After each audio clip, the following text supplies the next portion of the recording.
Buenas noches. En nombre de la dirección del Centro 2, Alicia Pérego y quien les habla, Patricia Amra, queremos agradecer a todos los que nos están acompañando en la segunda conferencia del ciclo 2022, para la cual tenemos el honor de contar con la ponencia de Eduardo García Dupont. La conferencia del día de hoy lleva por título De la adicción a la libertad, caminos posibles. Voy a presentar formalmente a Eduardo. Eduardo García Dupont es psicoanalista, titular de la Universidad de El Salvador, escritor de diversos libros de teoría y clínica psicoanalítica. Su sitio web es www.egarciadupont.com. Allí dicta seminarios online y offline, coordina ateneos clínicos y ofrece atención presencial y online a pacientes de habla hispana, así como también supervisa analistas de habla hispana. Ahora sí, escuchamos a Eduardo García Dupont, a quien le agradecemos su participación tan generosa en este espacio.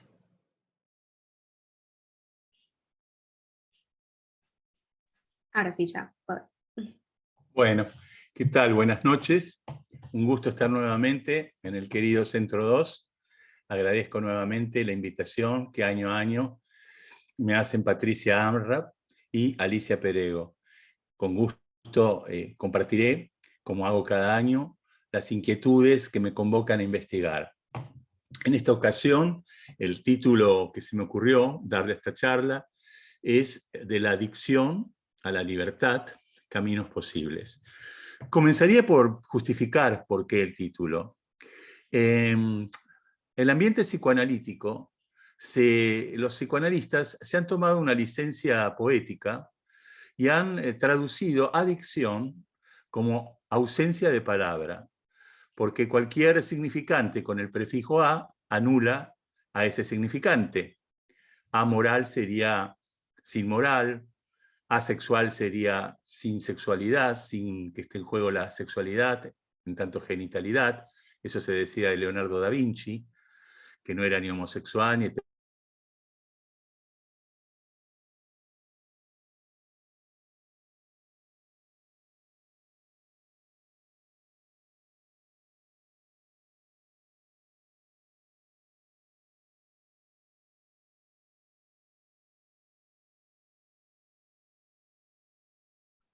Bueno, parece que Eduardo se le cortó.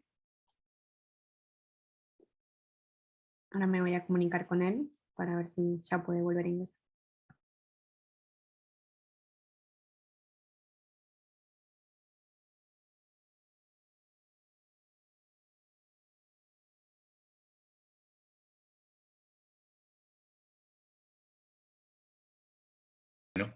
no sé.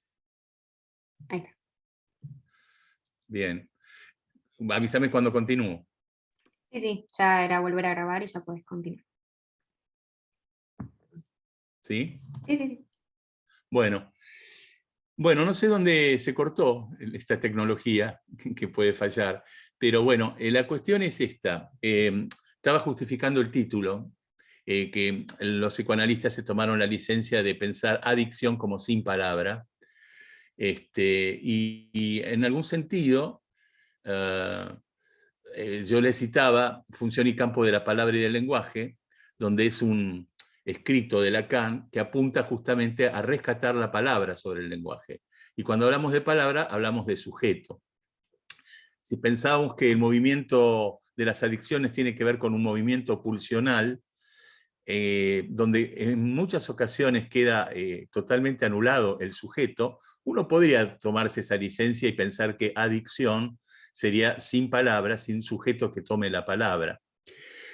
Podría, digamos, forzar, digamos, esa interpretación. Investigando, descubrí que no es correcta esa etimología de la palabra adicción. La palabra adicción viene de adictus, la palabra adictus, que significa esclavo. Cuando un ejército conquistaba a otro, a los soldados que mejor habían luchado, les daban esclavos del ejército vencido. Y esos esclavos se llamaban adictus. O sea que la verdadera etimología de la palabra adictus es esclavo. De ahí el título de esta conferencia, que es justamente de la adicción, esclavitud, a cierta libertad posible, a la libertad. Primera idea que quiero transmitirles para justificar por qué el título, ¿no?, de la adicción a la libertad. A partir de un paciente que tuve durante unos años, que vino en un estado muy grave, muy parecido a lo que hacía Maradona, se encerraba los fines de semana, drogarse con amigos, él estaba casado, laburaba en una empresa, se drogaba en los baños de la empresa, con cocaína, con alcohol. En determinado momento la empresa en la que trabajaba lo mandaban a Estados Unidos y se gastaba los viáticos justamente de esos viajes de una manera muy parecida a Nicolas Cage en Adiós a Las Vegas, a drogarse, a alcoholizarse, y de alguna manera ese fue un hito clave en el recorrido de trabajo con él, porque comencé viéndolo 3 veces por semana durante unos 6 meses. En determinado momento interrumpo por mis vacaciones durante un mes. Durante esos 6 meses había acotado un poco la cuestión de las adicciones, pero cuando me ausento un mes tuve una recaída muy, muy grande, y en determinado momento me encuentro dejándome decir. Las mejores intervenciones de un analista es cuando nos permitimos dejarnos decir en la intervención, y le digo, y le pregunto, de alguna manera para implicarlo, para comprometerlo, si él quería dejar sus adicciones, el alcohol, la cocaína.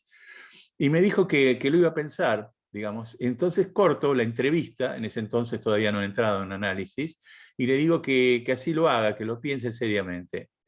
En la siguiente viene muy angustiado, hasta ese momento no se había angustiado, y me dijo que fue a ver la película Adiós a Las Vegas, y me dijo, por favor, llorando y muy angustiado, ayúdame, Eduardo, yo me voy a morir como el personaje principal de esa película, que es Nicolas Cage, que era alcohólico y va a gastarse toda la indemnización de un trabajo a Las Vegas tomando alcohol hasta morir, digamos, ¿no? Y él se sintió absolutamente identificado con ese personaje y me pidió ayuda en ese momento. Yo no había atendido a un adicto un caso tan grave de adicción, y en ese momento lo charlo con una colega y amiga, Elida Fernández, que tenía mucha experiencia con casos muy graves de psicosis, de adictos, y me dijo que a ella le había sido muy operativo, más allá de los prejuicios de muchos analistas, derivar a los grupos de alcohólicos anónimos, de narcóticos anónimos, que conjuntamente con el análisis habían favorecido justamente el trabajo. Con lo cual me presenta al director de esos espacios, tengo una charla, una entrevista con él, me cuenta más o menos cómo es el dispositivo, y le comento a mi paciente que podía llamarlo y tener una entrevista con él.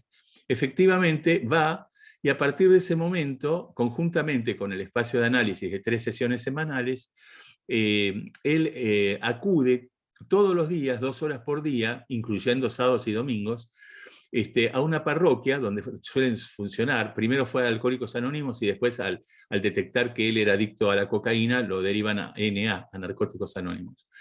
Y lejos de los prejuicios que tenemos los analistas, eso favoreció el entrar en un periodo de abstinencia que le duró desde que comenzó hasta la actualidad, digamos. Él fue absolutamente honesto con el compromiso con ese espacio y con el análisis. Había en él un deseo de estar mejor, lo cual es muy importante, es clave para que un tratamiento analítico sea exitoso, el deseo del paciente y la colaboración del paciente para querer mejorar, ponerle un coto a su sufrimiento. Se compromete y efectivamente va todos los días a Narcóticos Anónimos y 3 veces por semana al análisis. Bueno, el caso está presentado en mi libro de la obsesión a la paternidad, Caminos Posibles, porque hago una experiencia bastante inédita. Le propongo a él que cuente su experiencia de análisis conmigo, y yo, por otro lado, también escribí como la lectura que yo había hecho de esa experiencia, y salió publicado los 2 relatos en ese libro, que es muy, muy interesante, ¿no? La versión de cada uno de esa experiencia. Con lo cual fue absolutamente exitoso ese trabajo. Él tenía un matrimonio muy desdichado, tenía obturado un canal seminal, no podía tener hijos, estaba haciendo cualquier cantidad de tratamientos de inseminación artificial y ninguno funcionaba, hasta que en determinado momento, por efecto del trabajo, resulta que se separa, porque no funcionaba ese matrimonio, y durante un tiempo está solo, sale con distintas mujeres. Es muy gracioso porque en determinado momento las invita a cenar y él no tomaba ni una gota de alcohol, y por ahí ella sí. Entonces le decían, ¿por qué no me acompañás y tomás aunque sea una copa de vino? Y él, con mucho humor y mucha inteligencia, decía porque él ya había tomado todo lo que podía tomar en una vida y más vida, digamos, ¿no? O sea que no quería probar ni una sola gota. Con lo cual, en determinado momento, empieza a decir en análisis que quería empezar a tener una relación distinta, ya estaba un poco cansado de conocer tantas mujeres, quería conocer una mujer y comprometerse, estar de otra manera, y efectivamente conoce una mujer con la cual comienza una historia, y con un discípulo de Pasqualini, era el profesional que lo atendía en relación a la inseminación artificial, un discípulo de él. Resulta que en el primer intento ella queda embarazada, tuvo un hijo, y después hubo un segundo intento más adelante y tuvo un segundo hijo. Con lo cual, él trabajaba en esa multinacional y logra con un colega, digamos, de ese lugar, en la crisis del 2001, logra un retiro voluntario y ponen una empresa con insumos usados de la misma calidad de esa multinacional y les empieza a ir bárbaro, ¿no? Se desarrollan y montan una empresa muy exitosa, efectivamente también muy comprometido con el trabajo, con el crecimiento, y resulta que, bueno, les cuento brevemente un panorama de cómo le cambió la vida a esta persona. En determinado momento venden la empresa, vende su parte de la empresa a una empresa extranjera, y bueno, cobra un dinero muy importante. Actualmente vive en Barcelona con su mujer, con sus hijos, y le cambió completamente la vida a esta persona, ¿no? Se estaba por morir cuando viene a verme, era muy grave su situación, y le cambió completamente la vida. Conmigo se analizó 9 años y en Narcóticos Anónimos estuvo 6 años. En determinado momento sintió que ya se había cumplido un ciclo en ese espacio, y entonces dejó ese espacio. Bien, en resumen, les conté brevemente, tipo viñeta clínica, la experiencia con él. Actualmente, digamos, a veces nos mandamos mail o WhatsApp, él me cuenta cómo está, digamos, muy interesante el proceso que ha hecho en su vida y el cambio, digamos, en su vida. Y esto me llevó a mí a teorizar de alguna manera la experiencia. Y les cuento, digamos, qué elementos a mí me sirvieron para teorizar la experiencia, porque de hecho en algunas comunidades terapéuticas, sobre todo aquellas que tienen sus profesionales formación psicoanalítica, se trabaja con tratamientos individuales y grupales. También hay grupos que digamos, encaran con ese dispositivo la dirección de los tratamientos. De hecho lo hacen con mucha eficacia en los mismos, ¿no? Entonces, yo lo que noto es que el análisis individual, y en esto coinciden todos los profesionales que he consultado, yo estoy haciendo una tesis doctoral sobre este tema, y he hecho un estudio del campo, hablando con distintos pacientes y profesionales en distintos espacios, en comunidades terapéuticas. Todos coinciden que el tratamiento individual no alcanza para resolver adicciones graves, sino que la contención del grupo ayuda mucho en el proceso. El tratamiento individual más el grupo. De hecho, esto lo vienen implementando en comunidades terapéuticas. Lo que sí yo no he encontrado, y aquí estaría la originalidad justamente de la tesis mía, es justamente que se haya teorizado, y menos aún en la línea lacaniana, en qué consiste la eficacia, digamos, del tratamiento orientado de esa manera. A mí me sirvió muchísimo 3 conceptos. Mi tesis se basa en 3 recortes teóricos de la enseñanza de Lacan que permiten pensar las adicciones. El primer recorte teórico es las operaciones de alienación y separación. Alienación y separación. En ese sentido, ustedes saben que la alienación en principio es al sentido, en primera instancia, y en segunda instancia al deseo del otro. Ocupar un lugar en el deseo del otro. Bien, como objeto causa del deseo del otro, que es el modo de compensar la pérdida del ser cuando se produce una alienación al sentido. En estos pacientes lo que encontramos justamente es la problemática de que no creen en la palabra, en el valor de la palabra, y por otro lado se sienten desalojados del campo del otro, digamos, ¿no? En algún punto, muchas veces, la etiología de las adicciones es una suerte de sensación de desamor, de desalojo, digamos, del campo del otro. De ahí que cada frustración amorosa que tienen en la vida recurren justamente a lo que Freud denominó los quitapenas, ¿no? Lo llama los quitapenas, justamente. Cualquier sustancia que intente tapar el dolor. Entonces, justamente los grupos estos de autoayuda, Alcohólicos Anónimos, Narcóticos Anónimos, producen favorecer la operación de alienación. Porque son personas que, sin ser psicóticas, ustedes saben que en el psicótico no funciona la operación de alienación, le llaman los alienados, pero no funciona la operación de alienación, sin ser psicóticos, de todas maneras ha sido muy frágil la operación de alienación al sentido y ocupar un lugar en el deseo del otro. Y en este punto, en los grupos estos de autoayuda o de ayuda recíproca, favorecen la operación de alienación porque por un lado le dan valor a la palabra. O sea, las personas que concurren dan testimonio, vez por vez, de cómo están, qué les pasa. Los demás los escuchan y no los juzgan. Primera cuestión. Pero empiezan a darle valor a la palabra, a su palabra, a lo que ellos relatan y además a la escucha de problemáticas bastante similares de otros compañeros con los cuales se sienten identificados. Primera cuestión.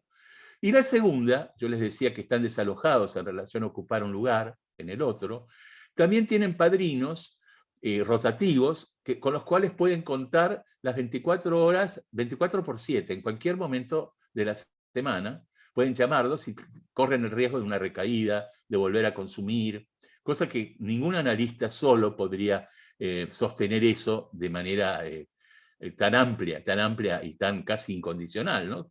En cualquier momento ellos pueden recurrir a un padrino que los escuche. Con lo cual, también son alojados, ocupan un lugar en el deseo del otro. Además, arman grupos de pertenencia, se hacen amigos, etcétera, etcétera. O sea, que este déficit de la alienación, tanto sea el sentido, el valor de la palabra, como ocupar un lugar en el deseo del otro, en primera instancia ayuda muchísimo como contención estos espacios, estos dispositivos. Entonces, para posibilitar, digamos, ser alojados, diría que la operación de alienación se logra en estos grupos, lo cual favorece también la entrada en análisis de estos pacientes. Ahora, ¿cuál sería el problema?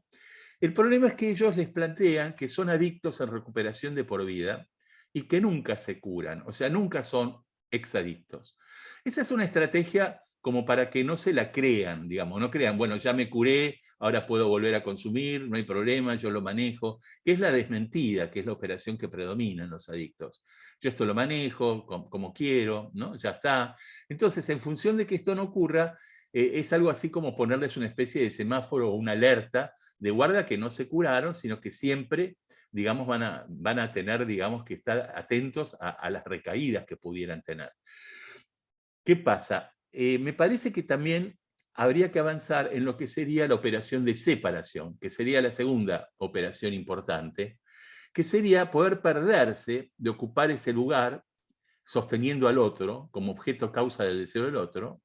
Esto no es sin angustia, sin sensación de desamparo, para poder separarse y que se cause el deseo, el propio deseo. O sea, poder lograr la operación de separación es condición y causa del deseo genuino, no el deseo como deseo del otro. En ese sentido, pienso que el psicoanálisis, la experiencia analítica, favorece esto en el horizonte de una cura.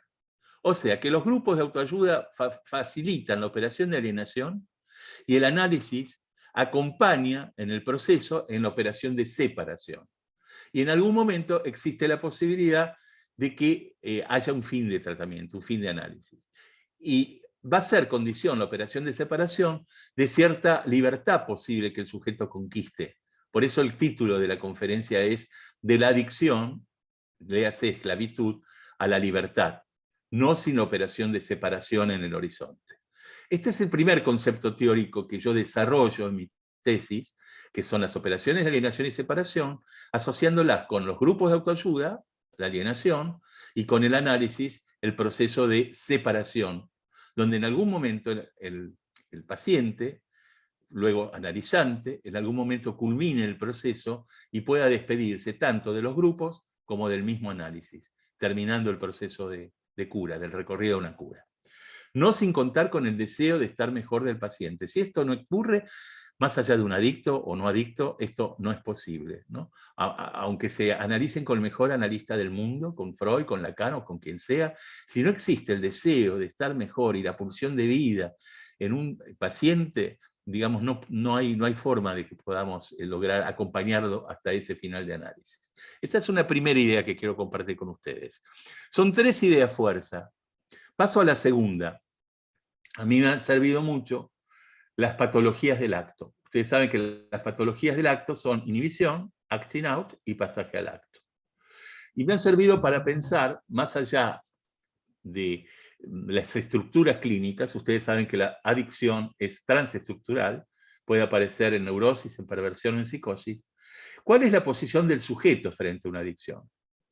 Puede ser una inhibición, he tenido pacientes que me han dicho que en realidad tenían pánico escénico y miedo a enfrentar al público, les estoy hablando de artistas, y tomaban cocaína como para tener el valor, justamente, de enfrentar esa escena. O alcohol o cocaína, ¿no? Alguno también el alcohol para inspirarse, desinhibirse y poder componer. Otros para el valor para enfrentar al público, ¿no? Para superar una inhibición.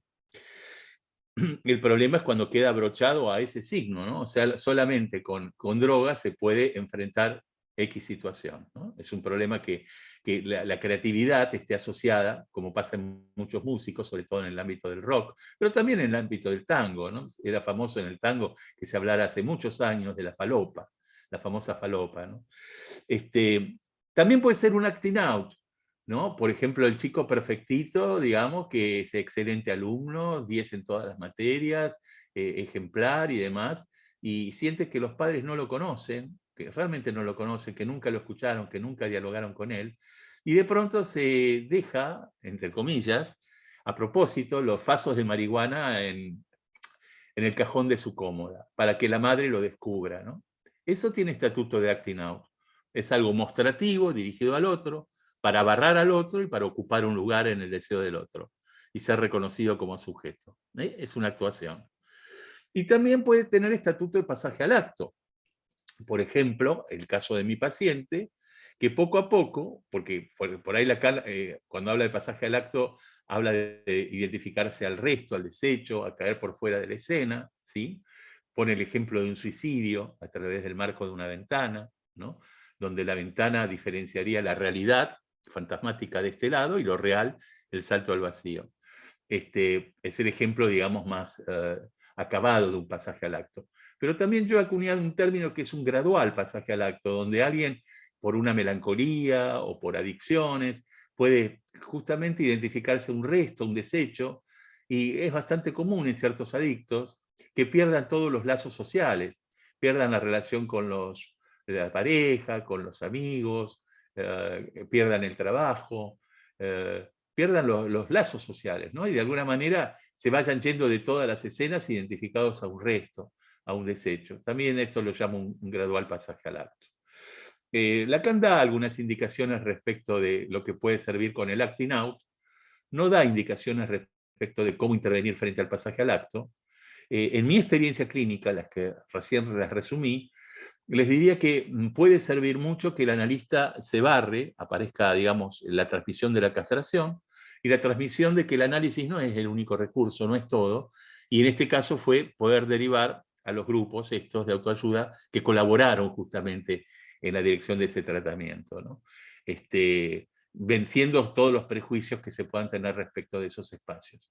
Porque hay prejuicios de los dos lados, ¿no? También de los grupos dicen, no tiene que haber ningún profesional en esos lugares, porque nadie como un adicto va a entender a otro adicto, tienen ese tipo de discursos.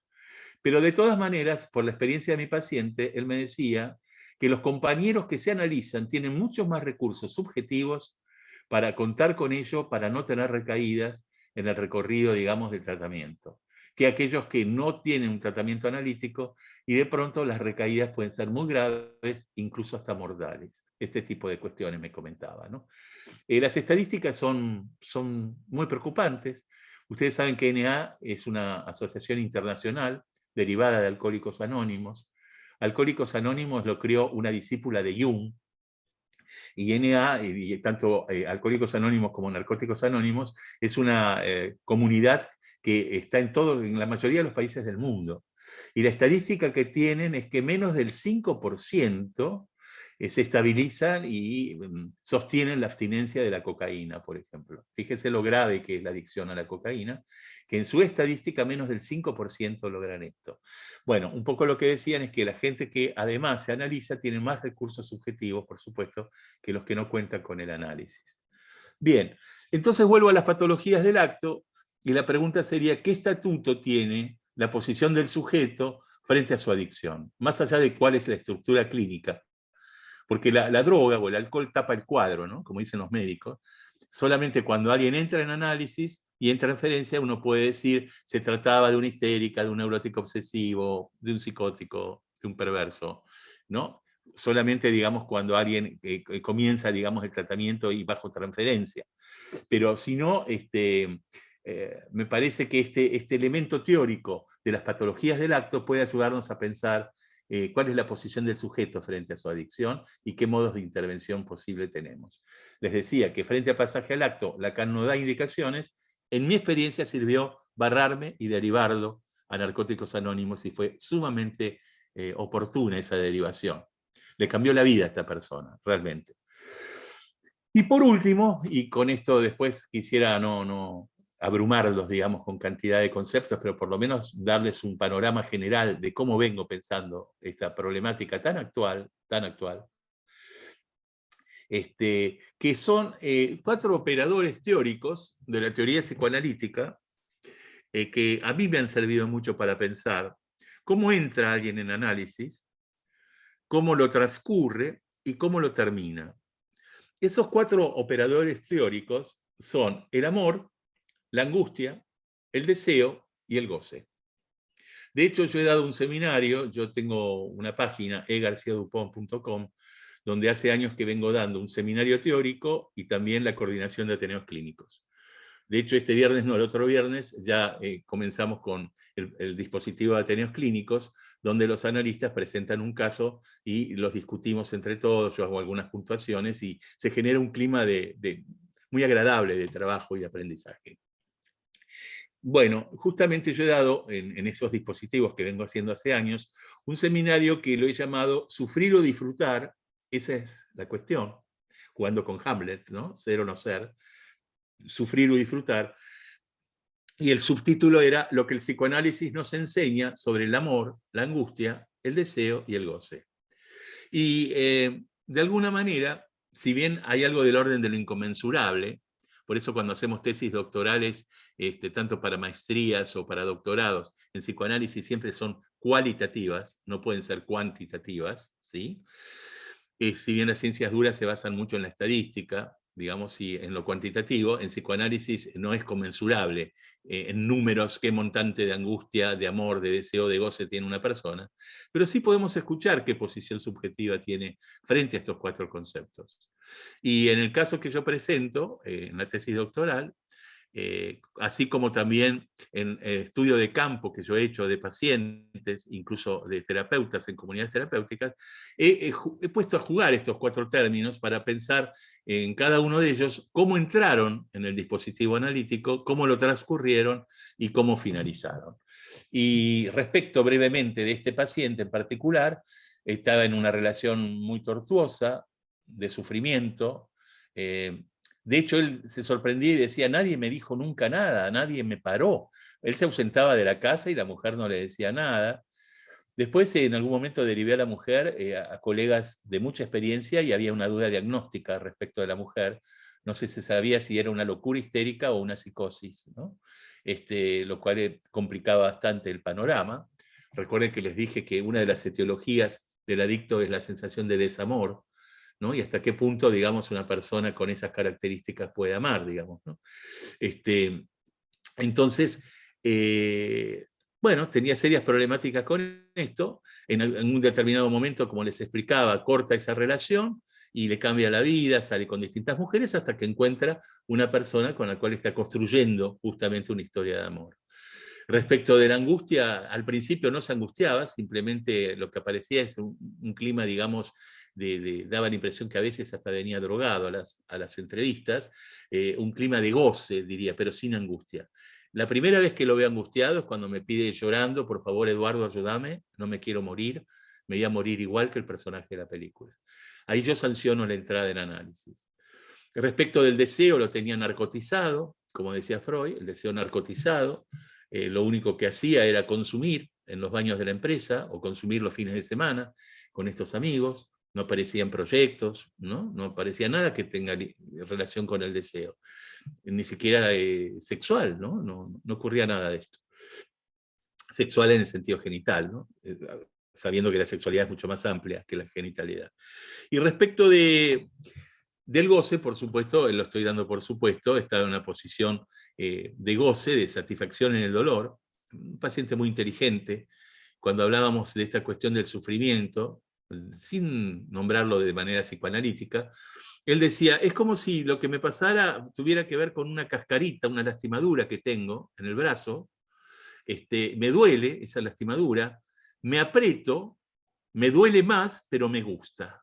¿No? Así definió lo que él hacía consigo mismo. Fíjense qué buena definición de alguien que no es psicoanalista, pero inteligente y sensible, y así transmitía lo que él se hacía a sí mismo, ¿no? Justamente el goce tiene que ver con la satisfacción en el dolor, en el sufrimiento. Bueno, todo esto viró completamente y digamos que él hoy en día disfruta de la vida en una historia de amor, bueno, disfrutando uno de los lugares más bellos del mundo, que es Barcelona, con sus hijos y apostando a la vida, ¿no? Algo así como que el viaje fue de la pulsión de muerte hacia la pulsión de vida, o del goce hacia los derroteros del deseo, a los caminos del deseo. Entonces, repasando las ideas fuerza de mi tesis doctoral, que la voy a presentar dentro de pocos meses, conjuntamente con el caso único, la casuística clínica que estuve investigando, las ideas fuerzas son tomar las operaciones de alienación y separación para pensar la entrada de análisis y el fin de análisis en el horizonte, como les explicaba. Asociar los grupos de autoayuda a favorecer la operación de alienación y el análisis favoreciendo la operación de separación. El segundo ítem, ¿qué estatuto tiene la adicción? Tomando las patologías del acto. Como les explicaba recién, inhibición, acting out, pasaje al acto. Y por último, pensar cómo comienza el análisis alien en relación a estos 4 operadores, qué pasa con la angustia, con el amor, con el deseo y con el goce, cómo lo transcurre un paciente respecto a estos 4 operadores, y qué estatuto tendrán estos 4 operadores en el fin de análisis. Esta sería la cuestión, digamos, a pensar y a dilucidar en cada caso y en cada dirección de la cura. Yo en mi tesis doctoral analizo en profundidad este caso, pero no se acepta para una tesis doctoral un caso único, sino que me han pedido justamente que haga un estudio de campo para ver si verificaba estas ideas en otros pacientes. Y de hecho lo verifiqué. Y también, para sorpresa mía, digamos, descubrí que ellos pensaban lo mismo desde el punto de vista clínico, que el análisis solo no alcanza, individual, con las adicciones, que es fundamental el tema de los grupos. En eso han coincidido todos. Y también una cuestión que me pareció muy interesante, hay algo, cuando uno hace una tesis doctoral, hay algo que le llaman estado del arte, donde uno averigua, digamos, qué se ha investigado sobre el mismo tema en distintos ámbitos, ¿no? En mi caso, me metí por internet en comunidades terapéuticas de España, muy interesantes, donde desde otra línea teórica, más que ver, digamos, con la línea americana de las patologías narcisistas y demás, me llamó la atención mucho, por un lado, cómo piensan, y también en las comunidades terapéuticas que acá estuve conversando, cómo piensan el tema de la adicción como un déficit del narcisismo, una patología del narcisismo, y lo piensan con otros elementos teóricos, pero sí hay puntos de coincidencia en el tema de donde no ha operado bien la castración, el límite, ¿no?, sobre el narcisismo.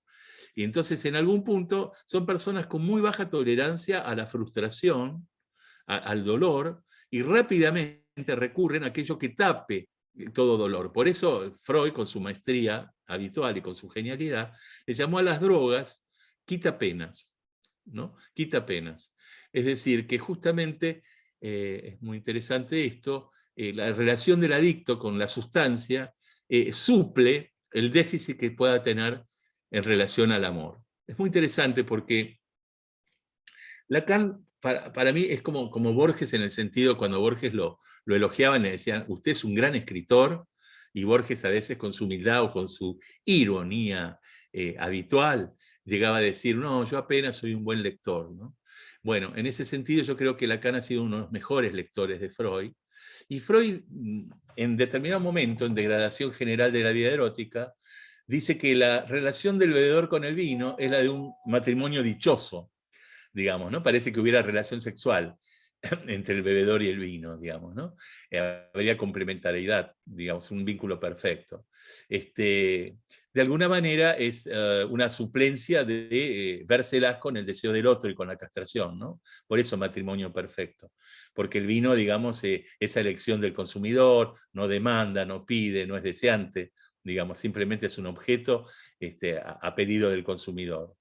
En general hay una fijeza con el tipo de vino de los consumidores de vino, en general, ¿no? Y Lacan dice de la droga algo muy interesante y muy parecido, por eso digo que fue tal vez el más lúcido lector de Freud. Dice que la droga, el éxito de la droga, es que permite romper el matrimonio con la cosita de hacer pipí. Lo dice así, utilizando el caso Juanito. Traducido en criollo, a mí me gusta traducir a Lacan en criollo, sería algo así como que la droga permite romper con la lógica fálica, algo parecido a lo que hace el psicótico, en el sentido de que la lógica fálica nos expone a la castración. La lógica fálica es falocastración. Entonces, cuando dice la droga rompe el matrimonio con la cosita de hacer pipí, digamos, rompe, digamos, la relación que tengamos con la lógica fálica y con la castración. De alguna manera, la droga, el éxito de la droga es que obtura la angustia. Obtura la angustia. Por eso yo a la droga la llamo la automedicación del sujeto. El sujeto se automedica para aliviarse de la angustia de una manera que nada alcanza, por lo cual es una carrera, como dicen en los grupos de autoayuda, DNA, que tiene 3 finales inexorables posibles, que son la cárcel, el cementerio o el hospicio, ¿no? Los 3 finales inevitables en su casuística clínica, digamos, ¿no? Entonces, bueno, todos estos elementos a mí me han servido para pensar cómo abordar las adicciones. No es para todos los pacientes la cuestión de los grupos, ¿no? Eso hay que trabajarlo en cada espacio. Una cosa es una comunidad terapéutica que tiene un dispositivo que oferta, que tiene ciertas características, y otra cosa es un paciente que nos viene al consultorio, y no todo paciente tiene, digamos, la posición subjetiva para exponer su caso frente a 100 personas en un grupo. Eso hay que evaluarlo, por supuesto, en el caso por caso, ¿no? ¿Qué táctica y qué estrategia tenemos en la dirección de la cura en relación a cada caso? Y me parece que la mejor definición del deseo del analista es deseo de sujeto, deseo de que aparezca un sujeto, pero en principio es saber hacer ahí con lo que hay, ¿no? Una definición muy simple que yo daría del deseo del analista. Saber hacer ahí con lo que hay, que sería una buena definición de lo real, digamos, ¿no? Vez por vez, en la singularidad de cada aventura analítica. Yo pararía por acá y así charlamos un poco en relación a toda esta cantidad de ideas que se me han ocurrido compartir con ustedes, ¿no? Y un gusto nuevamente estar con ustedes. Por el momento no hay ninguna pregunta en el chat, pero si te parece podemos... Ah, justo acaba de llegar uno. Si querés te lo leo, si no igualmente podemos hacer para que puedan abrir. Un poquito más fuerte, se te escucha muy despacio. Ah, ¿ahí se me escucha? Dale, a ver. Ahí justo llegó una pregunta por el chat de Bien. Susana.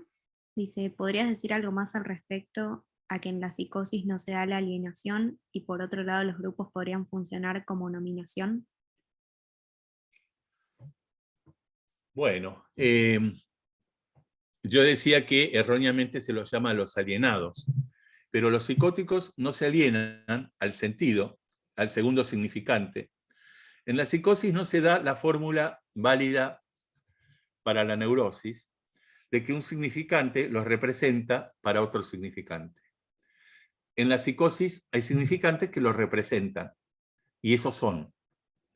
El neurótico está dividido entre el enunciado y la enunciación. Está dividido entre lo que dice y eso otro que habla en él y lo sorprende, llamado inconsciente. En el psicótico, o habla él, con certeza absoluta, o le habla el otro, escucha voces en lo real. Se dan cuenta que es otro aparato psíquico.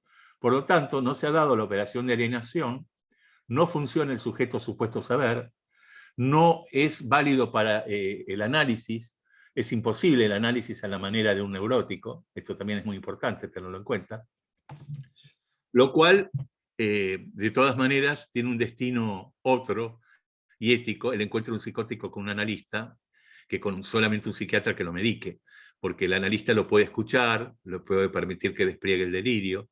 De hecho, Lacan dice que es secretario del alienado, ¿no? Y de hecho, esa posición puede hacer que se estabilice, digamos, y pueda funcionar en distintas áreas de su vida. Pero en principio diría que no se da la operación de alienación, como sí se da en la neurosis, en la psicosis. Respecto de la primera pregunta. Respecto a la segunda pregunta, sí. El problema es que esa nominación, ser algo para alguien, ser algo para el otro, aliena también. Esa es la hipótesis que tengo.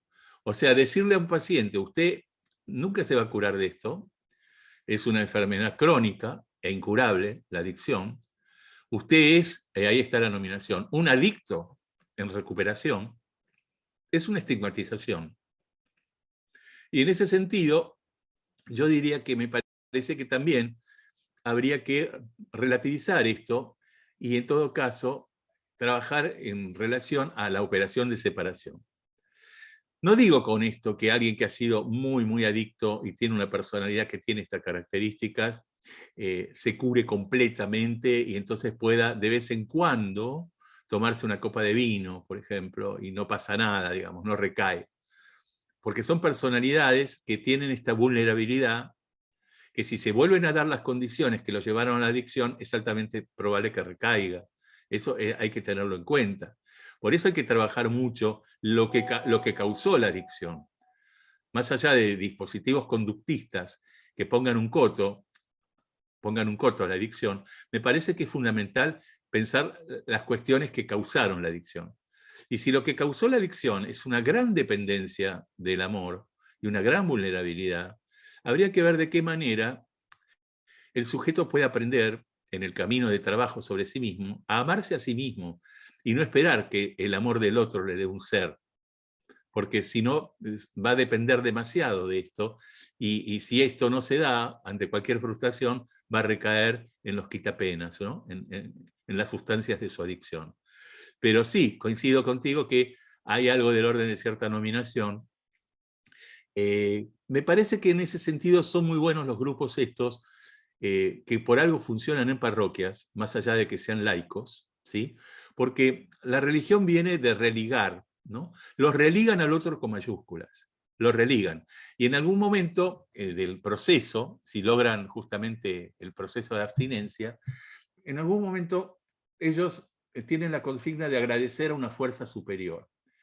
Llámese como sea, ¿no? Dios o como quieran llamarlo. El Dios de los judíos, de los cristianos, de los musulmanes o el Dios de Spinoza, no importa. Una fuerza superior que los está protegiendo, digámoslo así, como una suerte de padre que los cuida, ¿no? Tienen esa estrategia o ese cuidado, digamos, más allá de cuál sea, ¿no? Por eso son laicos. Bueno, en ese sentido, diría que además de darles un nombre, adicto en recuperación, para que tome conciencia de que no se curan completamente, y ya la tienen clara, también están protegidos por esa fuerza superior, digamos, ¿no? Están cuidados. Lo cual fundamenta esto que les decía de la dificultad de ocupar un lugar para el deseo del otro, ¿no? Son muy vulnerables respecto a esto. Creo que más o menos así te puedo contestar las dos preguntas. Bueno, hay muchas, muchas preguntas, así que Bien. Si querés te leo algunas y vas respondiendo o te voy a ir leyendo. ¿Cómo no? De a una, sí. Dale. Una de Pamela. En consulta. En sujetos que no consideramos aptos para comunidad terapéutica o grupal, ¿cuáles son los caminos posibles más allá del análisis? Eh, si no son aptos para los grupos, no vería ningún camino más allá del análisis. No creo en caminos más allá del análisis. Por algo soy analista, digamos. Sí apostaría, en todo caso, depende de la gravedad del caso, a la palabra y en todo caso a mayor número de frecuencia, de mayor cantidad de sesiones semanales. No vería para un caso grave en riesgo de adicciones que lo aceptemos en un dispositivo de una vez por semana, como suele haberse puesto de moda en la actualidad, por razones económicas, de tiempo, de dinero, etcétera, etcétera. Ahí evaluar, digamos, la gravedad del caso y por qué no, en algún punto, apostando a la palabra y al dispositivo en el consultorio, ¿no? De 2, 3 veces por semana, hasta 4, depende de la gravedad. El tema es, con este paciente que les relataba, lo que quisimos evitar todo el tiempo es la internación. Porque es complicado el tema de la internación. Yo no voy a dar nombres de lugares, pero he tenido como pacientes jefes de los acompañantes terapéuticos de famosas clínicas de Buenos Aires, donde personalidades de mucho dinero y mucho nombre se internaban y les conseguían droga. Total, tenían plata y podían comprar droga dentro de la clínica. Tampoco confío demasiado en internaciones y depende de dónde sean, ¿no? Porque es un gran negocio el tema de la droga también. Así que es delicado esto. Pero sí, apostaría fundamentalmente a la palabra y alojar, a la escucha y alojar justamente, ¿no? Al paciente. Tal vez en mayor cantidad de sesiones semanales, ¿no? Bien, hay otra pregunta de José Carlos López. Dice, ¿tienen similitud lo comentado con la adicción a lo virtual? Muy bien explicado lo de lo de la operación alienación-separación. A ver, repetime bien la pregunta porque no entendí la primera parte. Sí. ¿Tienen similitud lo comentado con la adicción a lo virtual? Sí, sí. Mira, diría que las adicciones, más allá del objeto de la adicción, tienen puntos en común, que son los modos como el sujeto tapa vacíos existenciales, angustias que tiene, digamos, y de hecho, así como les contaba que hay grupos de autoayuda para el alcohol, para las drogas, también hay grupos de autoayuda, digamos, de hecho, también para la obesidad. Hay grupos de autoayuda también para los adictos a Internet o los adictos a los celulares. O sea, han empezado a implementarse. O las ludopatías, ¿no? Los adictos al juego. Por lo tanto, más allá del objeto de la adicción, lo importante y lo que insiste es la función que cumple una adicción, que es no soportar la angustia, que significa el desamparo y la soledad de hacerse cargo y responsable de uno mismo. Digamos, ¿no? Es agarrarse de algo para tapar, digamos, ese vacío y esa responsabilidad subjetiva. Entonces, esto puede... El problema es que si esto no se resuelve, lo que causa la adicción, se pueden sustituir los objetos de adicción. Digamos, hay adictos al trabajo, que no pueden parar de trabajar, digamos, y no soportan, por ejemplo, tener tiempo libre. Les angustia tener tiempo libre. Por eso digo que es una problemática muy generalizada y extendida en la actualidad, sobre todo en la actualidad, en este discurso capitalista actual que ordena gozar. El sujeto tiene que gozar todo el tiempo, digamos, donde está forcluida la castración, no hay lugar para el sujeto y no hay lugar para el amor. La gente está corriendo como burros detrás de zanahorias con objetos que tapen los vacíos existenciales y la angustia. En ese sentido, podríamos poner en serie cualquier adicción que se te ocurra. Así que está muy bien la pregunta. ¿Y la segunda parte de la pregunta? No, simplemente decía muy bien explicado lo de la operación alienación-separación. Alienación y separación. Sí, gracias. Después, pregunta de Eduardo Olivares. Excelente información. ¿Podrías repetir el nombre de tu página? Sí, egarciadupont.com. Ahí pueden, incluso si les interesa, este viernes, no, el otro viernes comienza el Ateneo Clínico, se pueden inscribir al Ateneo Clínico, y en la segunda parte justamente del año voy a dar un seminario de 8 clases, donde voy a presentar detenidamente a este paciente. Hoy fue un resumen de las ideas principales, de 8 clases sobre este título, ¿no? De la adicción a la libertad, caminos posibles.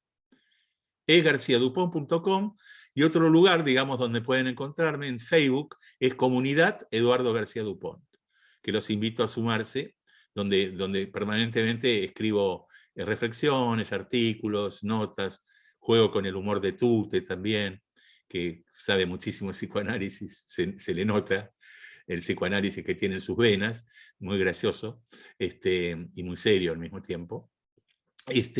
Y ahí también aparecen anuncios sobre las actividades que propongo. Bien, hay otra pregunta de Irina, dice, ¿cómo hacer para mover al sujeto de su posición omnipotente?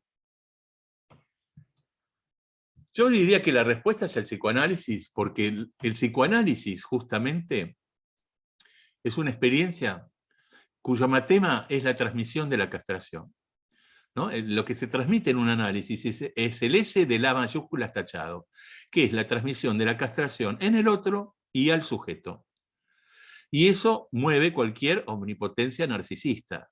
Lo que pasa es que hay casos donde funciona y casos donde se torna muy complicado esto, digamos, con la psicosis, depende qué psicosis, o, por ejemplo, como dice por ahí Miller, por ahí intenten curar a un melancólico, ¿no?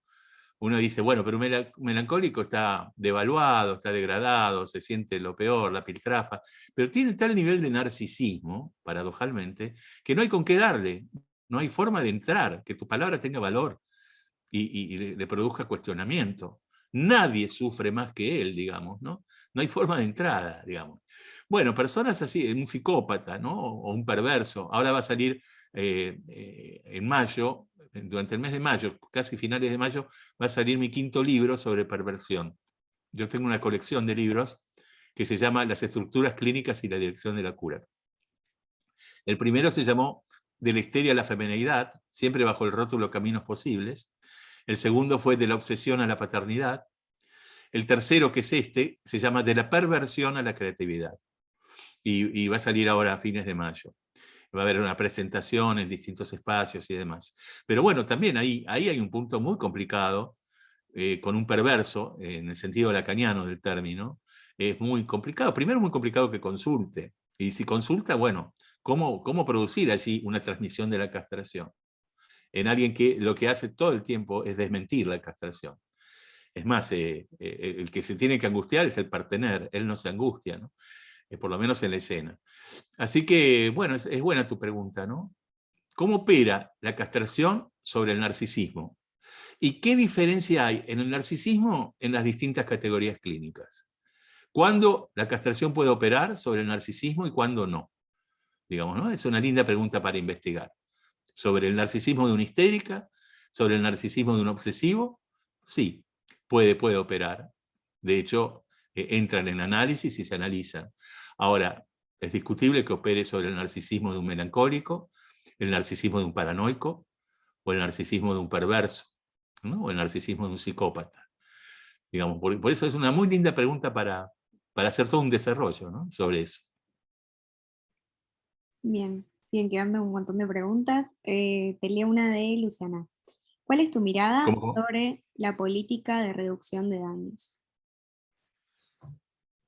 Es muy complejo eso, porque me parece que es iluso esto que está tan de moda y que últimamente ocurrió con este intendente, no me acuerdo exactamente de dónde, que dijo, bueno, que vaya de a poquito probando la droga, digamos, ¿no? Que tenga cuidado y demás.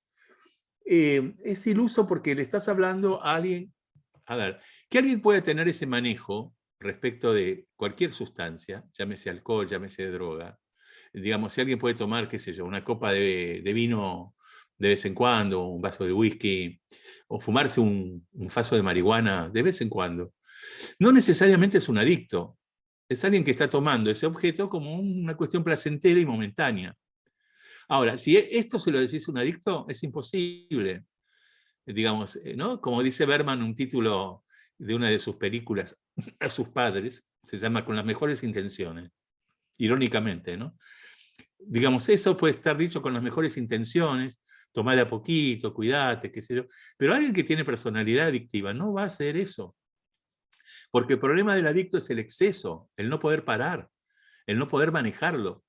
Esa es la desmentida del adicto respecto de la castración. Yo lo manejo, yo puedo. Si alguien puede efectivamente hacer eso, en su relación con la sustancia que sea, no es un adicto.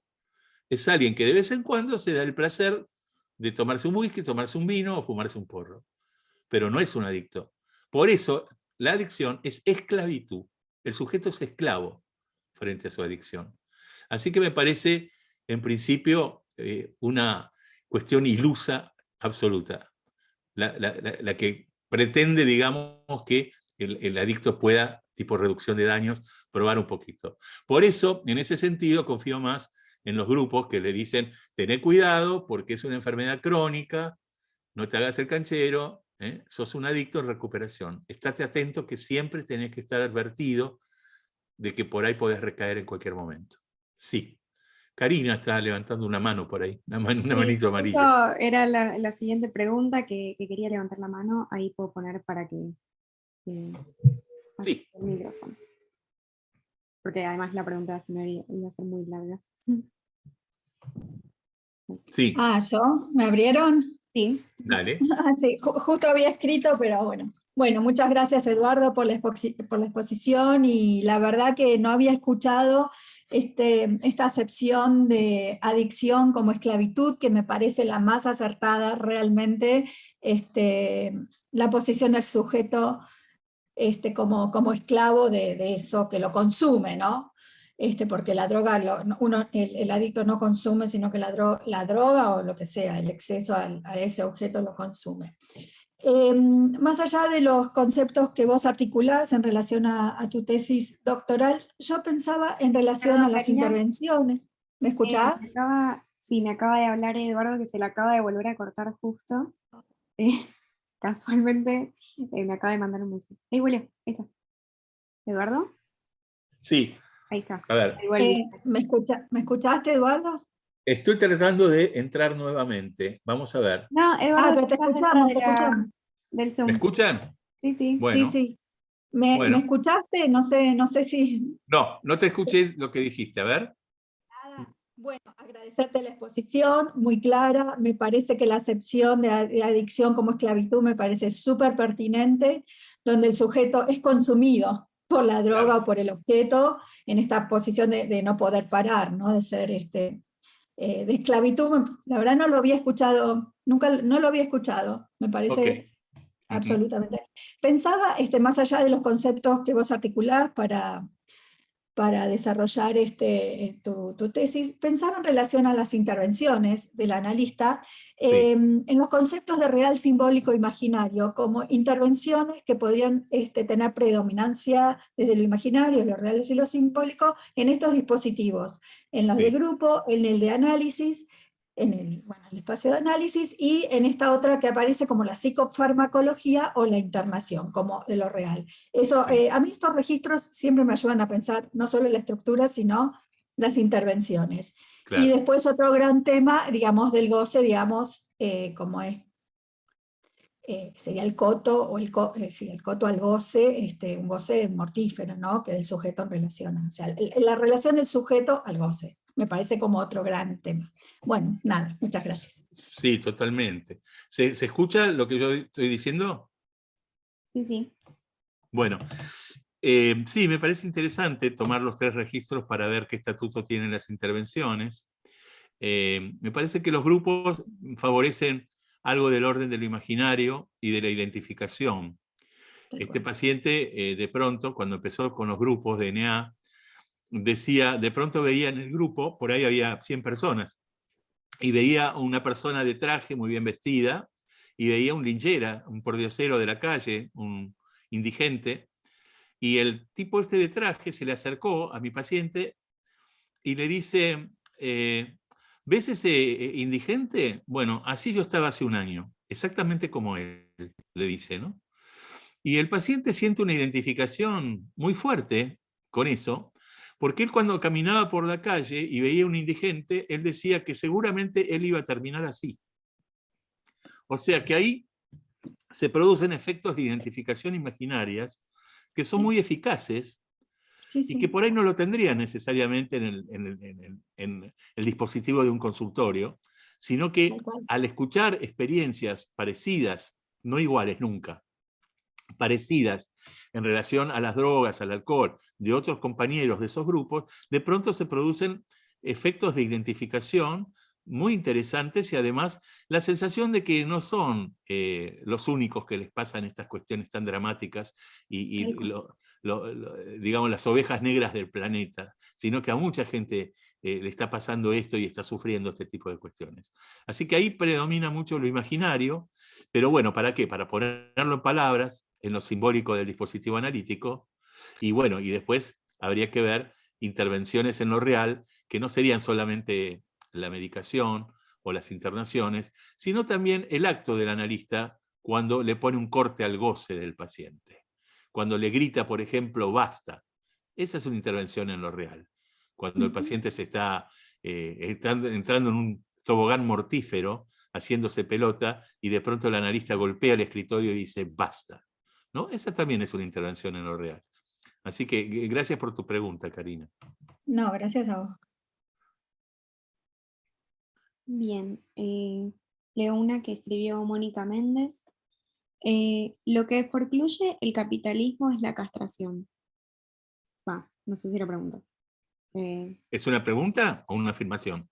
Hay un signo de pregunta que no se entiende, pero me parece que es más afirmación. Sí, Eh, sí, sí. ¿Algo más? Continúa. Sí. Las adicciones sería una consecuencia que se multiplica en esta época y aumenta más y más. Los casos que más me preocupan son los adolescentes totalmente drogados que cometen delitos y se arruinan la vida. Correcto. Sí, bien, bien. Es una, como dice Lacan, toda pregunta implica ya una respuesta, ¿no? En el modo de formularla, ya hay una respuesta. Empezaste la pregunta con la respuesta a tu pregunta, que es lo que forcluye el discurso capitalista es la castración. Al mismo tiempo vemos el deterioro cada vez más acentuado del nombre del padre, digamos, ¿no? De la función del padre, cuya función, si uno quisiera, digamos, sintetizar la metáfora paterna, la función del padre es la del acotamiento del goce. Nombre del padre sobre goce, ¿no? Uno podría escribir así, la síntesis máxima de la metáfora paterna. Es decir, que si hay declinación de la función paterna del nombre del padre, cada vez los sujetos están más expuestos al goce. Y en ese sentido, coincido contigo, nos encontramos con adolescentes que justamente tienen problemas en relación al deseo, ¿no? Porque justamente el nombre del padre posibilita el deseo. Por algo Lacan, a ese significante, lo llama deseo-ley, deseo-ley. La función del padre es la prohibición, pero también posibilitar, ¿no? En el acto de prohibir, posibilita. Con tu madre no, con otras mujeres sí, o con otras cosas de la vida sí. Entonces, como dice Lacan, cuando todo es posible, finalmente nada termina siendo posible. Y en ese sentido nos encontramos con el efecto de nuevas generaciones de chicos que tienen problemas con el deseo, que creen que todo va a ser posible, entonces no pueden elegir algo, porque si eligen algo, tienen que renunciar a todas las cosas que potencialmente podrían ser, pero nunca se largan a hacer. Digamos. Entonces hay algo del extravío, de la pérdida respecto del deseo y de los proyectos. Nos encontramos con sujetos sin sentido y con ausencia de deseo, ¿no? Muy complicado porque esa podría ser una posición a conquistar en el norte de un análisis, arribar a la libertad del sinsentido, pero un sinsentido que causa el deseo. Acá es un problema porque es un sinsentido con ausencia de deseo. Entonces nos encontramos con problemas en relación a la identidad, a la identificación, con problemas en relación a la elección de objeto, entonces vale todo, ¿no? El poliamor, los swingers, las parejas abiertas, la crítica a la heteronormatividad. Entonces se puede ser homosexual, se puede ser bisexual, se puede ser heterosexual, se puede ser todo, todo vale, todo, absolutamente todo. Bien, a mí me ha servido mucho escuchar y leer una vez más, hay que volver a Lacan, volver a Freud, un texto que les recomiendo de los escritos que se llama La significación del falo, donde comienza en el primer párrafo de ese escrito, dice, el complejo de castración, otro de los grandes complejos de la teoría analítica, complejo de Edipo y complejo de castración, tiene una función de nudo y determina 3 cuestiones. Fíjense qué interesante. Primero, la identificación con el tipo ideal del sexo, o sea, tiene efectos sobre la identificación. Segundo, tener en la comedia sexual humana, tener con qué dirigirse al otro sexo. Y tercero, la asunción de la paternidad, ¿no? Que opere la castración, el complejo de castración posibilita estas 3 cuestiones. Si lo que está declinando es el nombre del padre y además la función paterna, hay dificultades con que se inscriba el complejo de castración. Por lo tanto, los sujetos pueden ser cualquier cosa, problemas con la identificación y la identidad sexual. Pueden elegir cualquier objeto, total vale todo, y además no quieren ser padres, madres, no quieren compromisos, digamos, la asunción de la paternidad. O si tienen hijos los abandonan, no se hacen cargo. Entonces estamos de mal en peor en lo que está pasando en el mundo, y lamentablemente en Argentina somos una copia degradada y peor de lo que pasa en el mundo, ¿no? Así que un poco te hice todo ese desarrollo a partir de tu pregunta. Bien, queda una pregunta de María ¿Te Julia. escuchó, no? Sí, sí. Bueno, decime, ¿sabes por qué? Porque a mí se me fue la imagen y demás. Así que simplemente estoy hablándole al micrófono. Ah, ok, no, igual se dice acá y todos te podemos ver. La pregunta dice, ¿la adicción se cura o el sujeto pasa de un objeto a otro con la cual también establece una relación de dependencia? Es muy buena la pregunta. Yo diría que se cura siempre y cuando el sujeto descubra las causas de su adicción. Si no las descubre y solamente estamos en un plano a nivel conductista, es posible que pase lo siguiente, lo que acabas de decir como segunda alternativa, que sustituya de un objeto a otro, digamos, el modo de tapar esa angustia. Ahora, si el sujeto ubica qué es lo que lo angustia, me parece que el análisis lo puede acompañar a recrearse y reinventar otra cosa respecto de su angustia. En ese sentido, habría chances de aliviarse respecto de la adicción como el único recurso para vérselas con la angustia. Es decir, que el sujeto pueda tomar decisiones respecto de lo que lo angustia. Si esto es posible, diría que hay una oportunidad de cura respecto de la adicción. Porque la adicción en realidad no es causa del problema, es efecto. Y hay que ir a las causas. Y las causas tienen que ver con una angustia que está por detrás. ¿Cómo el sujeto puede resolver esa angustia? Esa sería la hipótesis del psicoanálisis. Por lo menos la mía. Bueno, me parece que no quedan más preguntas, más bien comentarios en general. No sé si alguien quiere también levantar la mano para hacer alguna otra pregunta.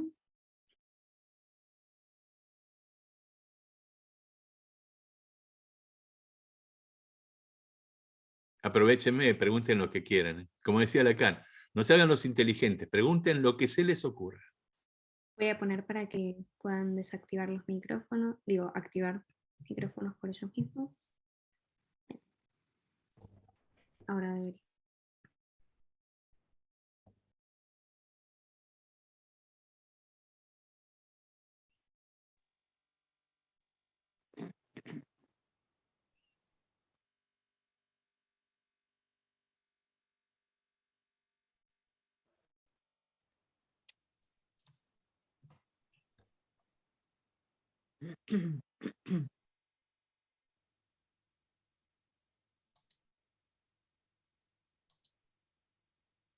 ¿No levantan la mano? Tienen permitido abrir el micrófono, igual ahora llegaron otras por chat, que dice de Diana Paola Vázquez, ¿dónde ubicarías la adicción en el cuadro de la angustia?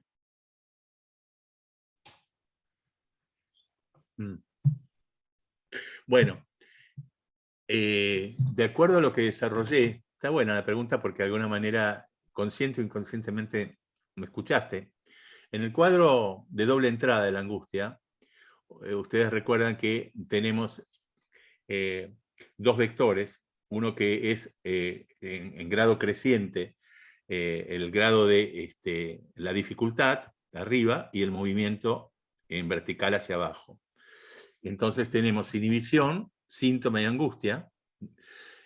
Arriba, en los tres casilleros de arriba pone inhibición, impedimento y embarazo.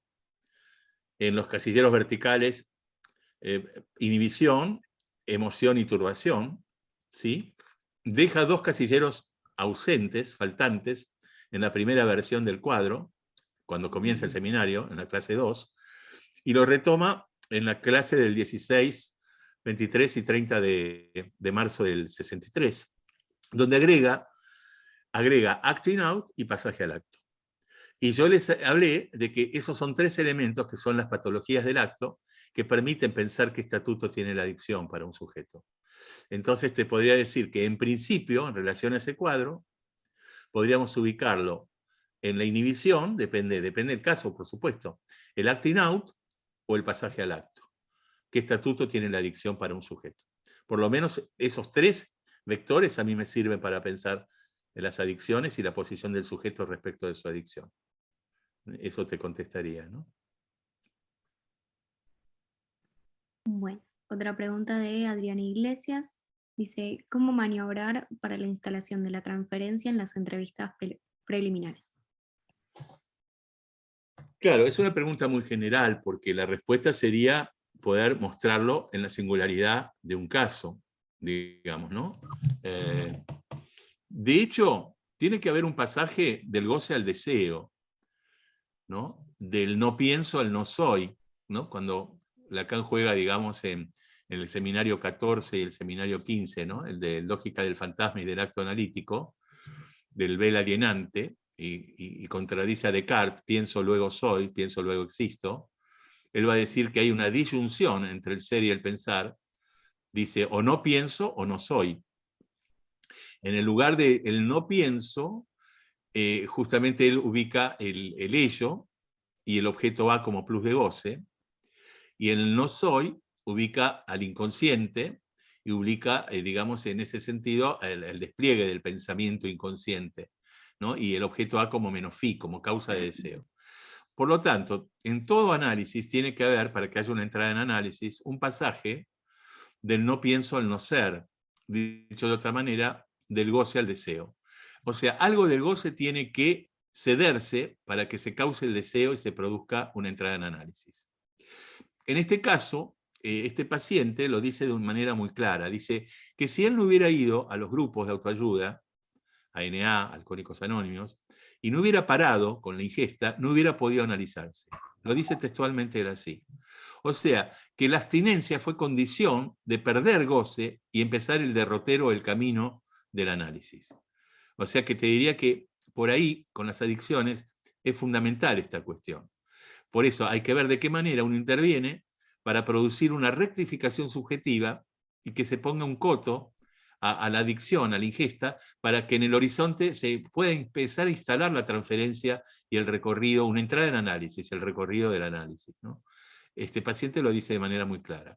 En el estado de estar drogado, alcoholizado, no había forma de que pudiera asociar, producir el inconsciente, dejarse decir, pensar. Lo dice como experiencia propia, ¿no? Y es muy válido para que aprendamos, ¿no? Los analistas tenemos que aprender de nuestros pacientes.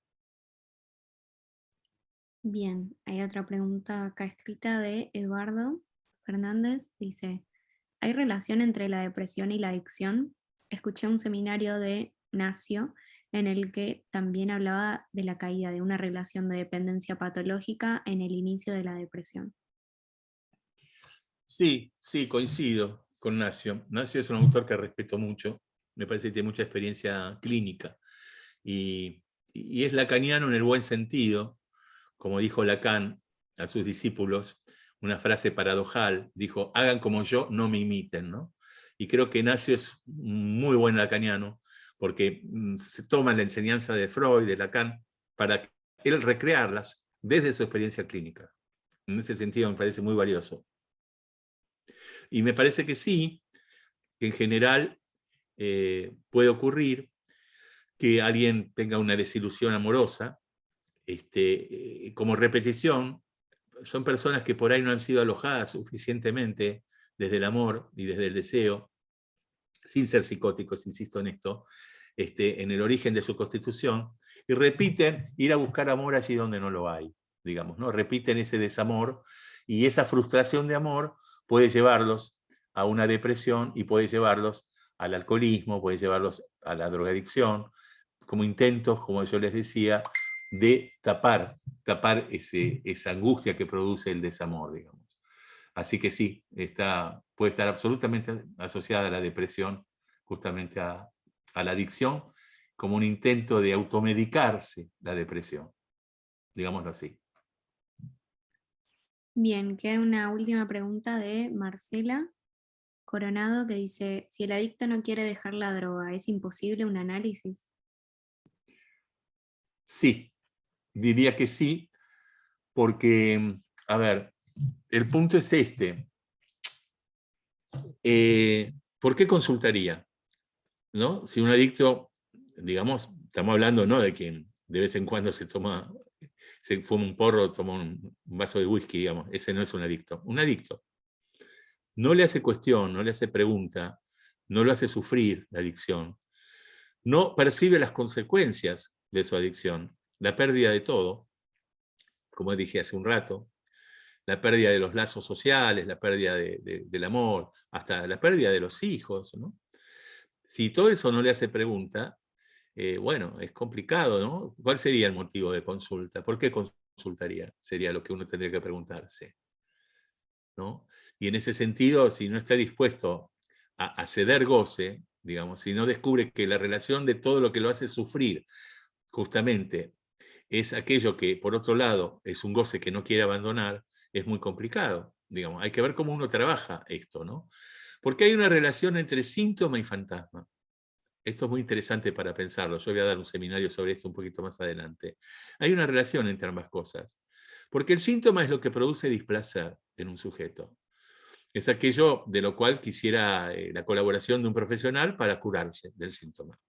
El fantasma es lo que le produce placer, ¿no? En este caso sería este rasgo de perversión que podría ser una adicción. Entonces es como si alguien viniera diciéndote, mire, ayúdeme a aliviar mi sufrimiento, digamos, lo que me causa displacer, pero no toquemos nada de cómo yo soy, digamos, ¿no? El punto es que es como si el sujeto disociara ambas cosas. Y me parece que el trabajo del análisis es mostrarle la relación que hay entre ambas cosas. Porque justamente eso que no quiere ceder y no quiere abandonar es la causa de lo que lo hace sufrir por otro lado. Y esto es válido no solamente para el ejemplo de las adicciones, que es muy clarito, ¿sí? Ese goce que no quiere soltar es lo que lo hace sufrir, sino para cualquier otra situación que uno podría, en todo caso, situar. ¿Cuál es el goce que el sujeto no quiere soltar y no quiere largar? ¿Y qué relación tiene con lo que lo hace sufrir? Esa sería la pregunta. Y si esa pregunta se trabaja, en una de esas podemos llegar al punto donde se dé cuenta que están íntimamente relacionadas ambas cuestiones. Espero haberte respondido. Bien, me parece que esa era la última pregunta. Ahora Bien. es el momento si alguien quiere abrir el micrófono.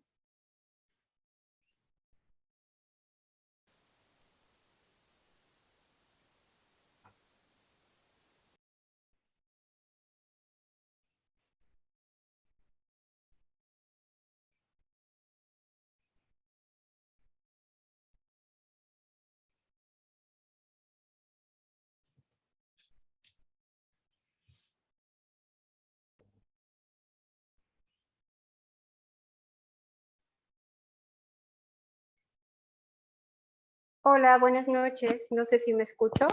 Buenas noches. Sí.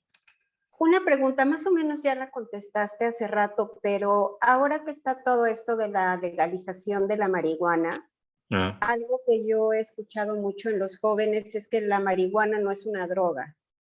Entonces, cuando dejan la cocaína, el alcohol, la piedra, etcétera, otro tipo de sustancias, entonces ahora dan por fumar marihuana, es lo que llaman también ahora en los consumos acotados, ¿no? ¿Tú qué opinas de esto? Que la marihuana es una droga. Está demostrado por las neurociencias que tiene efectos sobre la sinapsis de las neuronas y los transmisores, y que la gente que, una cosa es fumarse de vez en cuando un porro, y otra cosa es la gente que todos los días fuma, y está en una nube de pedo, literalmente. Pierde capacidad cognitiva, se lentifica el pensamiento, pierde capacidad de concentración, y de alguna manera es, digamos, vuelvo al tema de la automedicación del sujeto. Ante personas que se las ven mal, con los que les duele, llámese desilusiones amorosas o fracasos laborales o profesionales o de trabajo y demás, la marihuana tiene un efecto de relax, de relajar. Tiene un parecido a los ansiolíticos en algún sentido. Pero es una droga, definitivamente es una droga. Decir que no es una droga es una desmentida de la castración. Eso pienso. Muchas gracias. De nada.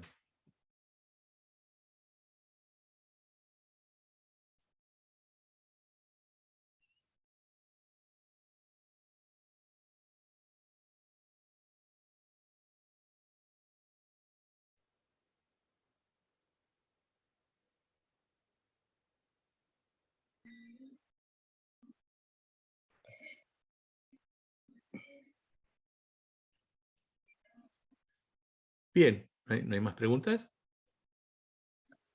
¿Podrías repetir tu mail? O... ¿Cómo no? ¿Cómo no?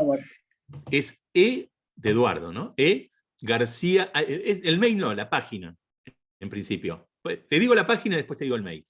La página es E García Dupont, D-U-P-O-N-T, .com. Esa es la página.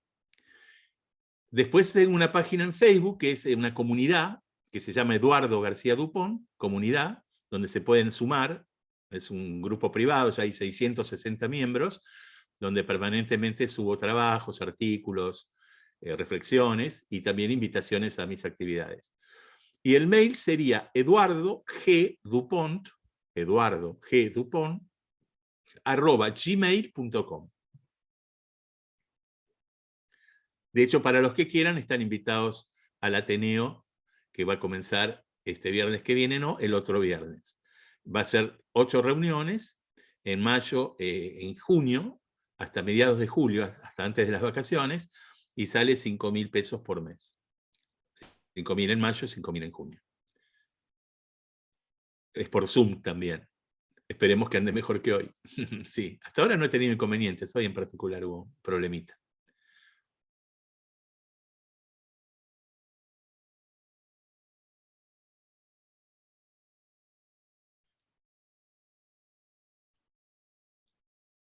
¿Alguna preguntita más? ¿Cómo viene el...? ¿Hay por escrito? ¿Hay alguna manito levantada? Pregunto porque yo no estoy viendo nada, no estoy viendo imágenes.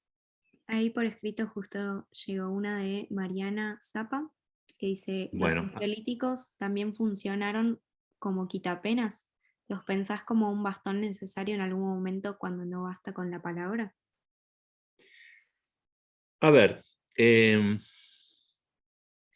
para negocio de los laboratorios, hoy se habla de ataques de pánico, cuando en realidad son las viejas crisis de angustia y ataques de angustia que ya mencionaba Freud en sus obras completas.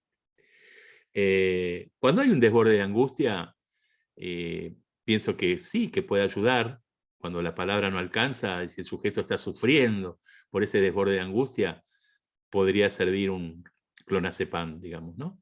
No importa la marca, la más conocida es Rivotril, pero hay otras. Para aliviar ese dolor corporal de la angustia, porque es una opresión en el pecho, ¿no? Como una pata de elefante que te aprieta el pecho y que hay gente que se angustia más todavía porque cree que está teniendo un infarto. Entonces, en función de que el sujeto no sufra ese desborde de angustia, puede aliviar, de hecho es para eso, ese ansiolítico, puede aliviar justamente ese momento tan doloroso, ¿no? Y sufriente. Pero siempre hay que apostar a la palabra y lo que causa la angustia, para que el sujeto sepa hacer con esa angustia. Y con el tiempo y con el trabajo analítico va a ir cediendo y no va a seguir teniendo esos ataques de angustia. Mi experiencia clínica lo corrobora, lo demuestra. Pero de hecho, bueno, estamos en una época donde la gente está enferma de pasado o enferma de futuro. Entonces, o tiene ansiedad desbordante o tiene depresiones desbordantes, ¿no? Lo digo en un artículo mío, y no puede vivir el presente, que por algo hace homofonía con regalo, ¿no? La palabra presente. Es como que estamos padeciendo el pasado o ansiosos por lo que va a ocurrir sin poder estar aquí, ahora, disfrutando el presente, ¿no? Es una buena definición de la neurosis, lo que estoy diciendo. Entonces son los 2 medicamentos más vendidos. De hecho, en Estados Unidos, en los supermercados se vende sin receta, ¿no? El Prozac, por ejemplo. Tanto los ansiolíticos como los antidepresivos se despachan como si fueran aspirinas, ¿no? En las farmacias. Bueno, eso es lo que pienso sobre ese tema, ¿no? Si alguien está sufriendo demasiado por eso, bueno, momentáneamente y por el momento puede ayudar, pero siempre hay que apostar, como analistas hay que apostar a la palabra, a que se resuelva esto de otra manera, ¿no?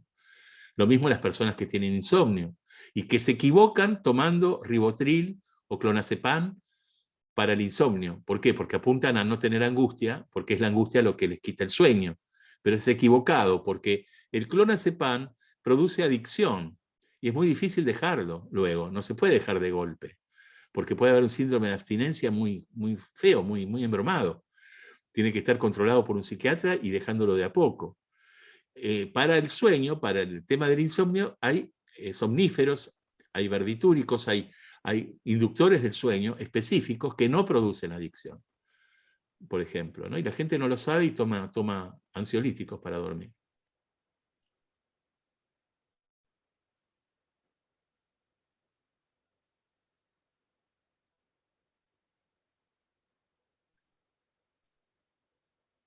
Bien. ¿Está bien ya? Sí, creería que ya no quedan más, hay más bien comentarios. No preguntas, comentarios. Claro, tal cual. Ajá. Bueno. Pero bueno, María. Bueno, me voy despidiendo y bueno, hasta cualquier momento que volvamos a encontrarnos. Aquí, una vez por año en general vengo a alguna charla, una conferencia. También en las jornadas de fin de año participo, suelo participar. Y los invito a los espacios míos cuando ustedes quieran acercarse, con todo gusto. Y nuevamente agradezco a las directoras del Centro 2, que amablemente siempre me invitan y es un placer compartir lo que ando pensando sobre el psicoanálisis actualmente. Les mando un abrazo y a cuidarnos todos y apostar a la vida, al deseo y a disfrutar la vida, ¿no? Como yo decía en uno de mis seminarios, sufrir o disfrutar, esa es la cuestión. Un abrazo a todos. Gracias. Gracias, Eduardo. Gracias. Gracias. Gracias. Muchas gracias. Gracias a ustedes. Quería saber si la grabación de esta conferencia se puede conseguir luego. Sí, Eduardo, se sube a nuestro canal de YouTube, ahora lo digo en voz alta. Estamos como Centro 2. Igualmente, si querés, después te la puedo enviar personalmente a vos para que la tengas guardada. Pero bueno, Dale, mándamela y yo la replico en mis espacios, así se vuelve a escuchar. Claro, igualmente, de nuevo, seguramente mañana lo estemos subiendo a nuestro canal de YouTube, que Bárbaro. tenemos hace poquito, así que por si se quieren suscribir. Bueno, muchísimas gracias por la invitación y nos estamos viendo en cualquier momento. Un abrazo y hasta la próxima. Gracias, Eduardo. Hasta luego. Saludos a las chicas.